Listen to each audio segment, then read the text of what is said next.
रात को 12:23 पर बहुत अच्छा मुहूर्त रहेगा जब हम भगवान कृष्ण का जन्म उत्सव मनाते हैं। उस समय भगवान का जब हम पारकोट्य करते हैं, जब भगवान का हम मानते हैं कि भगवान का अवतरण हो गया, तो रात्रि 12:23 पर बहुत ही शुभ मुहूर्त आ रहा है। देखिए 56 भोग केवल भगवान कृष्ण को ही लगता है। भगवान कृष्ण के अलावा किसी भी देवता को 56 भोग नहीं लगता है। उंगली पर गोवर्धन जी को धारण किया था लगातार।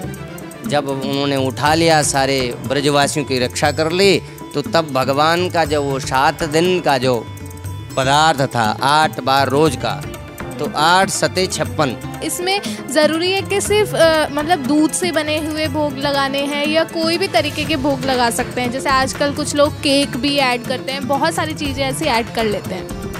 नहीं, देखिए क्या है कि जो केक की परंपरा है, वो केक की परंपरा कुछ समय से ही चल पड़ी है, या चॉकलेट की परंपरा है, या कुछ इस तरह की परंपरा है।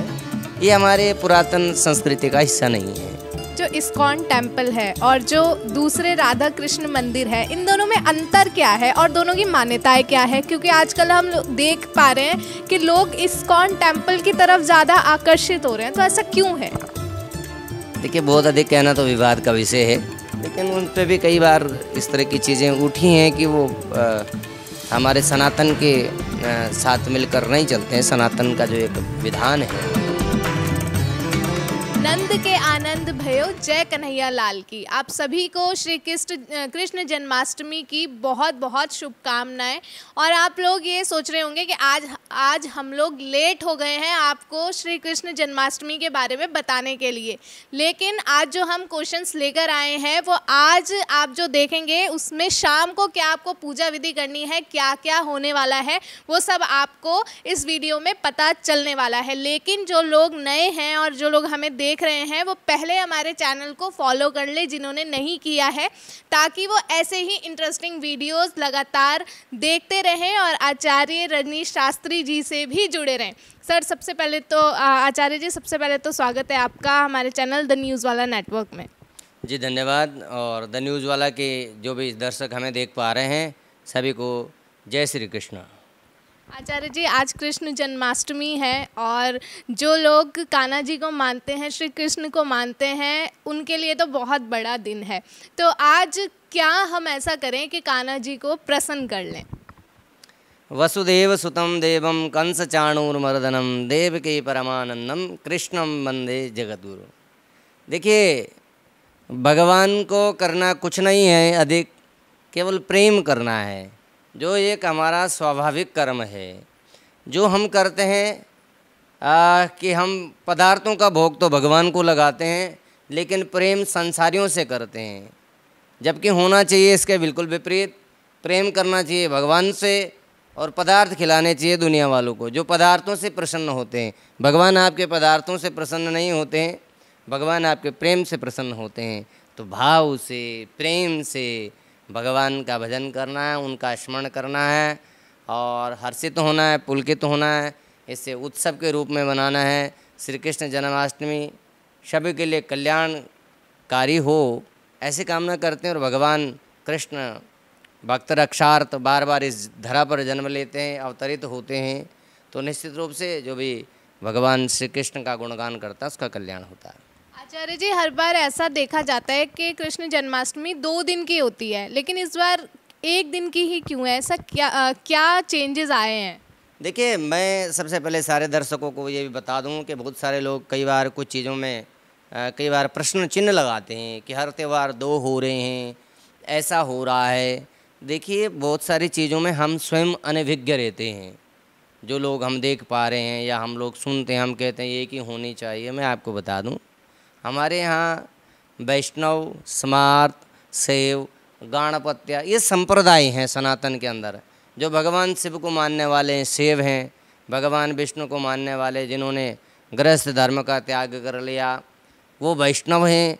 जो सभी देवताओं को समान रूप से पूजते हैं, सभी त्योहारों को मनाते हैं, वो स्मार्त अर्थात गृहस्थ हैं। तो वैष्णव लोग हमेशा उदया तिथि को मान्यता देते हैं और स्मार्त लोग उदया तिथि को मान्यता नहीं देते हैं। उसमें जैसे जन्माष्टमी है, जब अष्टमी हो रही होती है रात्रि काल में, जब भगवान कृष्ण का जन्म हुआ। सर्वप्रथम ये जानना हमें ज़रूरी है कि कौन सा मुहूर्त हमें लेना चाहिए, कौन से त्यौहार में। तो यहाँ पर अब हम बात करेंगे जन्माष्टमी की। जन्माष्टमी भगवान श्री कृष्ण का अवतरण दिवस है। भगवान जन्म नहीं लेते, भगवान अवतरित होते हैं। वो अजन्मा है, वो प्रकट होते हैं। वही प्रकट कृपाला दीन दयाला, तो प्रकट होते हैं, वो अवतरित होते हैं, वो जन्म नहीं लेते हैं। लेकिन ये भक्तों का श्रद्धा भाव रहता है कि हम इसे भगवान कृष्ण के जन्म के रूप में मनाते हैं। भगवान का अवतरण दिवस है, जब भगवान अवतरित हुए। वो भादों मास में अष्टमी तिथि कृष्ण पक्ष रोहिणी नक्षत्र में भगवान का जन्म होता है। तो आज जो क्या है कि आज कई वर्षों बाद ऐसा हो रहा है कि जब रात्रि काल में जब भगवान का जन्म हुआ तो अष्टमी तिथि आ रही है। 3:50 से अष्टमी तिथि आज प्रवेश कर जाएगी, जो कि रात्रि 3 बजे तक रहने वाली है। और अष्टमी नक्षत्र के साथ अष्टमी तिथि के साथ साथ जो भगवान का रोहिणी नक्षत्र है, रोहिणी नक्षत्र भी जब भगवान का जन्म रात्रि काल में उस समय आ रहा है। तो ऐसा कई वर्ष बाद ऐसा योग बना पड़ा है, बहुत ही शुभ मुहूर्त बन पड़ा है, जिसमें कि रोहिणी नक्षत्र भी आ रहा है, अष्टमी तिथि भी आ रही है, बहुत सारे कर्ण योग सब मिल रहे हैं। तो भगवान का ये जयंती योग बन रहा है, जिसमें किया गया कार्य आपके जीवन को पूरी तरह से बदल देगा। इसमें भगवान को अर्चन पूजन करने से आपके जीवन में बहुत बदलाव आएगा, आपके अंदर सकारात्मक ऊर्जा आएगी, आपके घर के कष्ट कलेश नकारात्मक ऊर्जा दूर हो जाएगी। आचार्य जी, ये जो आपने समय बताया, इसमें से कोई ऐसा ब्रह्म मुहूर्त भी होता है कि कुछ होता है कि कुछ मिनटों का या कुछ समय का वो मुहूर्त होता है जिसमें हम पूजा विधि या कुछ करते हैं तो वो बहुत ज़्यादा शुभदायक रहता है? रात्रि काल में रात को 12:23 पर बहुत अच्छा मुहूर्त रहेगा, जब हम भगवान कृष्ण का जन्म उत्सव मनाते हैं। उस समय भगवान का जब हम पारकुट्य करते हैं, जब भगवान का हम मानते हैं कि भगवान का अवतरण हो गया, तो रात्रि 12:23 बहुत ही शुभ मुहूर्त आ रहा है। तो उस शुभ मुहूर्त में आप भगवान का नाना प्रकार से अभिषेक, दूध दही शहद आदि से भगवान का अभिषेक आदि करेंगे। भगवान को नाना नैवेद्य भोग आदि लगाएंगे, भगवान की आरती दिव्य आरती करेंगे, भगवान के लिए भजन कीर्तन करेंगे। तो निश्चित रूप से आप जीवन में लाभान्वित होंगे और आपके बहुत सारे जीवन की जो भी परेशानियाँ हैं वो दूर होंगे। आचार्य जी, कोई ऐसा कोई कलर भी है स्पेसिफिक के ये कलर पहन के, इस कलर के कपड़े पहन के अगर हम पूजा करेंगे तो हमारी मनोकामनाएं पूरी होगी? देखिए, भगवान को वैसे तो कहते हैं कि भगवान शिव जल प्रिय, सूर्य नमस्कार प्रिय और भगवान कृष्ण आभूषण प्रिय। तो भगवान कृष्ण को आप नाना प्रकार से जब सजाते हैं, उन्हें निहारते हैं और अपने श्रद्धा सुमन भगवान के चरणों में अर्पण करते हैं, आप भगवान को देख करके प्रसन्न होते हैं, उनके मुहूर्त को बार बार निहारते हैं। तो भगवान को वही प्रेम चाहिए आपका। विशेषतः पीत वस्त्र श्वेतांबर पीतांबर बागांबर अंबे, तो भगवान का पीत वस्त्र बहुत ही शुभ माना गया है, क्योंकि भगवान स्वयं विष्णु अवतार हैं, कृष्ण विष्णु राम सब एक ही हैं। तो भगवान को ये पीत वस्त्र अत्यधिक प्रिय है। और बाकी आप इच्छानुसार जैसे भी भगवान को आप पहनाना चाहें आप उनको पहना सकते हैं। और निश्चित रूप से जब भगवान के आप दिव्य छवि को देखते हैं तो मन हर्षित हो जाता है, पुलकित हो जाता है। मतलब हम कान्हा जी को भी येलो कलर के ड्रेस पहना सकते हैं और खुद भी येलो कलर के ड्रेस पहन के पूजा कर सकते हैं। इसलिए मैंने भी पहनी हुई। चलिए, तो जो लोग चाहते हैं कि उनकी मनोकामनाएं पूरी हो तो येलो कलर का प्रयोग जरूर करें इसमें। अच्छा आचार्य जी, भगवान कृष्ण को 56 भोग का ही क्यों भोग लगता है? बहुत अच्छा प्रश्न आपने पूछा है, बहुत ही अच्छा प्रश्न पूछा है। और ये जो है ये वृतांत आता है। एक बात मैं आपको सारे दर्शकों को बता दूं कि देखिए 56 भोग केवल भगवान कृष्ण को ही लगता है। भगवान कृष्ण के अलावा किसी भी देवता को 56 भोग नहीं लगता है। ये आप सभी दर्शक ध्यानपूर्वक इस बात को सुने। जैसे आज हम कह देते हैं आज इस बाबा को 56 भोग है, आज उस बाबा का 56 भोग है, तो ये ज्ञान का भाव है। 56 भोग केवल भगवान कृष्ण को ही लगता है। और भगवान कृष्ण को इसलिए 56 भोग लगता है क्योंकि भगवान कृष्ण ने अपनी जो है जो उंगली पर गोवर्धन जी को धारण किया था लगातार। और जब भगवान कृष्ण ने वो लगातार धारण किया था बिना खाए पिए, उनको धारण किया था अपने कनिष्ठा उंगली में, तो भगवान का रोज़ जो भोजन था वो लगभग 1 दिन में 8 बार का कुछ ऐसा था कि प्रत्येक दिन भगवान जो है उनको जो है 8 बार कुछ भोजन माता देती थी उनको, यशोदा माता। तो भगवान जब निरंतर 7 दिन तक उस 7 कोस के गोवर्धन जी को धारण किया, तो भगवान ने उतने दिन तक को कुछ भी खाया पिया नहीं और वो केवल उसे धारण करके खड़े रहे। तो जब उन्होंने उठा लिया, सारे ब्रजवासियों की रक्षा कर ली, तो तब भगवान का जो वो 7 दिन का जो पदार्थ था 8 बार रोज का, तो 8 सते 56, 8 सते 56, 8 बार का प्रत्येक दिन का था। तो 7 दिन भगवान रहे तो 8 सते 56, तो वो जो 56 भोग हैं, उसके बाद जब भगवान ने सारे ब्रजवासियों को जो है रक्षा की उनकी, और रक्षा की तो इंद्र जी का भी अभिमान टूटा, और तो तब भगवान के सब ने पूजा की और भगवान को 56 भोग लगाए गए। इसलिए 56 भोग का विधान तब से ही चल पड़ा है। भगवान कृष्ण के अलावा अन्य देवताओं को 56 भोग नहीं लगते हैं, ये तो हम अपने भाव में लगा देते हैं। नियम केवल भगवान कृष्ण का ही। मतलब ये एक ऐसा पॉइंट था कि बहुत सारे लोगों को नहीं पता है इस बारे में, हमें भी नहीं पता था, आज आपने बताया तो हमें भी पता चला। और आचार्य जी एक चीज़ और बताइए, जो 56 भोग लगते हैं कृष्ण जी को, इसमें ज़रूरी है कि सिर्फ मतलब दूध से बने हुए भोग लगाने हैं या कोई भी तरीके के भोग लगा सकते हैं? जैसे आजकल कुछ लोग केक भी ऐड करते हैं, बहुत सारी चीज़ें ऐसे ऐड कर लेते हैं। नहीं, देखिए क्या है कि जो केक की परंपरा है, वो केक की परंपरा कुछ समय से ही चल पड़ी है, या चॉकलेट की परंपरा है, या कुछ इस तरह की परंपरा है, ये हमारे पुरातन संस्कृति का हिस्सा नहीं है। तो देखिए, एक तो होता है शास्त्रोक्त विधि, एक होता है कि आपकी जो है जैसा मनमुखा आचरण होता है, जैसे आपके मन में आपने कर लिया, कोई आपको टोकने वाला नहीं है। लेकिन एक शास्त्रोक्त विधि है। पहले समय में जो गौ का दुग्ध है, गौ का धृत है, गौ का माखन है, उससे बड़ा श्रेष्ठ कुछ माना ही नहीं जाता था। बड़ा संपन्न व्यक्ति वही माना जाता था जिसके घर में गोधन है। गोधन को सबसे बड़ा धन माना जाता था। तो उस समय कोई मेहमान भी यदि हमारे पास आया तो उसने देख ली कि इनके 5, 7, 10, 20 या 50 गायें हैं, तो वही श्रेष्ठ माना जाता है, क्योंकि वो आतिथ्य भी कर लेगा लोगों का और कुछ घर में भी कमी नहीं रहेगी। तो दुग्ध का ऐसा, और भगवान को प्रिय भी है गो दुग्धादि, गो दधि, गो धृत, तो भगवान को बहुत ही प्रिय है। और गोचरण के कारण भगवान का नाम गोपाल पड़ा। विप्रधेनु सुर संत हित लेन मनुज अवतार, और भगवान ने मनुष्य का अवतार किस लिए लिया?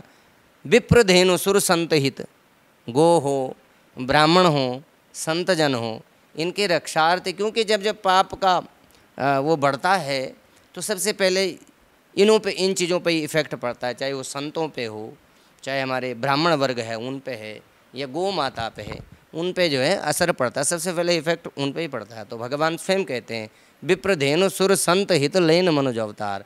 भगवान कहते हैं कि रक्षार्थ में बार बार जन्म लेता हूँ। तो गो तो भगवान को अत्यंत प्रिय है। दुग्ध आदि मिष्टान होता है तो वो सर्वोपरि है।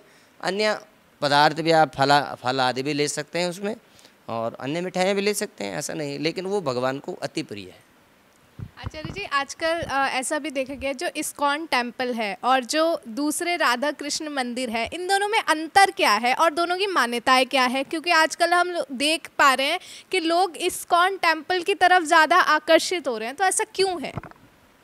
देखिए, बहुत अधिक कहना तो विवाद का विषय है, लेकिन इस्कॉन की स्थापना पूज्यपाद जी ने की है, और वो एक संस्था तो है निश्चित रूप से जो अपना कार्य करती है, लेकिन उन पे भी कई बार इस तरह की चीज़ें उठी हैं कि वो हमारे सनातन के साथ मिलकर नहीं चलते हैं। सनातन का जो एक विधान है, हमारे यहाँ एक अलग पद्धति है, तो कहीं ना कहीं हमारे मूल विरासत को, संस्कृति को, उससे कहीं ना कहीं थोड़ा सा छेड़छाड़ वाला वस्तु तो है। परंतु अंततः हम ये कहना चाहेंगे कि ठीक है, जिस भी रूप में हों, आप भगवान को पूज रहे हैं, भगवान का अनुसरण कर रहे हैं, और भगवान के नाम को घर घर पहुंचाने का प्रयास कर रहे हैं, तो ठीक है, अच्छा है। और यदि कोई धर्म का ज्ञान दे रहा है, गीता का ज्ञान दे रहा है हमारे बच्चों को, यूथ को, और यदि कोई उनसे सुन कर के, मैं कहता हूँ अपने जीवन काल में यदि हम 5 या 10 लोगों को भी उनके जीवन को बदल पाए, तो ये हमारे लिए बड़ी उपलब्धि होती है। तो ठीक है, जिस भी रूप में है हरि भजन हो रहा है, तो हरि भजन ही श्रेष्ठ है। और यदि आपको कोई अंधकार से प्रकाश की ओर ले जाता है, तो कोई भी संस्था हो, कैसा भी हो, तो ठीक है, भगवान की ओर ले जाना, इस अंधकार से ज्ञान की ओर ले जाना, वही श्रेष्ठता है। तो इस्कॉन वाले भी ठीक है, जो उनका भी धर्म प्रचार प्रसार ठीक है। कुछ चीज़ें, कुछ इश्यूज़ हैं, तो वो चलता रहेगा, उसमें क्या कहा जाए ज़्यादा। चलिए ठीक है आचार्य जी, आप एक चीज़ और बता दीजिए कि अंबर तालाब में प्राचीन सिद्धपीठ हनुमान मंदिर जो है, जहाँ पर आप बैठते हैं, तो वहाँ पर आज क्या क्या प्रोग्राम होने वाले हैं जन्माष्टमी के अवसर पर? देखिए, वैसे तो हर त्यौहार पर, हर पर्व पर हम प्रयास रहता है कि कुछ ना कुछ किया जाए, लेकिन इस बार जन्माष्टमी है। वैसे तो हमारा हर बार बड़ा ही रहता है, लेकिन कार्यक्रम है, सूक्ष्म है, मंदिर की सजावट है, सुंदर मंदिर को फूलों द्वारा, लाइटिंग के द्वारा सजाया गया है। और हमारे जितने भी बच्चे होते हैं, उन सब बच्चों को हम छोटे छोटे प्रोग्राम करते हैं बच्चों के माध्यम से, ताकि उन्हें भी अपने धर्म की जानकारी हो, बच्चे धर्म की ओर मुड़ें, भगवान की ओर जाएं, मंदिर में आना प्रारंभ करें। तो हमारा प्रयास रहता है आसपास के गली मोहल्ले के जितने भी छोटे छोटे बच्चे हैं, जिन्हें अभी केवल, तो उन्हें हम लगाते हैं भगवान की ओर, उन्हें आरती में बुलाते हैं। और तो ये जन्माष्टमी को एक माध्यम है, छोटे छोटे बच्चों को हम जोड़ते हैं कि आपको ये रोल दिया जा रहा है, आपको ये पात्र बनना है। तो अभी तो सारे बच्चे आनंदित होते हैं, खुश होते हैं, और वो हमारे पास आते हैं कि मुझे ये बनना है, ये बनना है। तो इसी तरह का हम बच्चों को लेकर छोटे छोटे कार्यक्रमों के माध्यम से कुछ ना कुछ उनका कंपटीशन भी रखते हैं कि इसका जवाब क्या है, इसका जवाब क्या है। तो बड़े उत्सुक रहते हैं बच्चे, और ऐसा हमारा तैयारी चल रही है। बहुत बहुत धन्यवाद आचार्य जी। तो जैसा कि आपने देखा कि आज जन्माष्टमी के अवसर पर रात को 12:23 पर जो मुहूर्त रहने वाला है वो बहुत अच्छा रहने वाला है। आप पूजा पाठ उस समय कर सकते हैं। और ध्यान रखिए, पीले वस्त्र पहनकर आप अपने कान्हा जी को भी पहनाइए, खुद भी पीले वस्त्र पहनिए, क्योंकि आचार्य जी ने भी पहने हैं, तो कृष्ण जी को वो बहुत प्रिय है। और 56 भोग अगर आप लगा सकते हैं कान्हा जी को, कृष्ण जी को, तो आप 56 भोग भी लगाएं। और ऐसे ही इंटरेस्टिंग वीडियोस, ऐसे ही जानकारी सनातन धर्म को लेकर आप जानना चाहते हैं और आचार्य जी से भी जुड़े रहना चाहते हैं, तो हमारे चैनल को फॉलो ज़रूर कीजिए और हमसे जुड़े रहें और देखते रहें द न्यूज़ वाला नेटवर्क। धन्यवाद, धन्यवाद आचार्य जी। जय श्री राम।